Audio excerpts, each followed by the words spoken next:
while doing some of the research, I noticed that the black home ownership in in the United States sits about 44%, which is nearly 28 points below white home ownership. As someone who works in the market, what does that number mean to you? And like, why do you think that is? Why is that? Why is there a huge gap between home ownership and black home ownership? Well, the numbers are a metric. It's a marker. It's an opportunity for us to grow. When we look at historically um, policies that have prevented Black home ownership and had that has adversely affected communities and families for generations, that's why that conversation is so important. I am on the board of Habitat for Humanities. They're advancing Black home ownership, and that's one of the conversations that we are looking to continue to bring to the forefront. When you think about homeownership, even when we talk about wealth building opportunities and the advantages that families that own versus families that rent have, and how they're able to leverage that equity, whether they pull equity out to send their child to college, or help them with the down payment of their home, or help them be able to build portfolios, create cash flow. All of those are things that for many in this country were able to start long before the 70s, which is when fair housing was passed.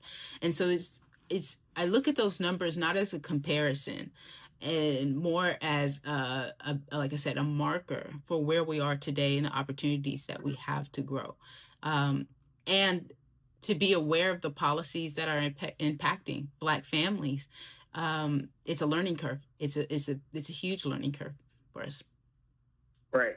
And I also ran into the Houston Chronicles reporting, and it stated that on the north side, we've been seeing over the last 5 years over 4,000 Hispanic residents leave their homes or be kicked out of their homes because the median home values in those areas jumped from around 280,000 to over 400,000. Do you see some of that same pressure building in like different areas of Houston? And why do you think this is like particularly happening with minority group like home ownership areas? Absolutely, because of again the opportunity. When you think about where Black and brown families often reside, they're in communities that give them that entry point. Number one, that typically they have been neglected, whether from the city or, like I said, policies that the housing is neglected. I'll just say it like that. Right. And then also with that, you have generations of families that have been there for a long time because that's the only place that they could go.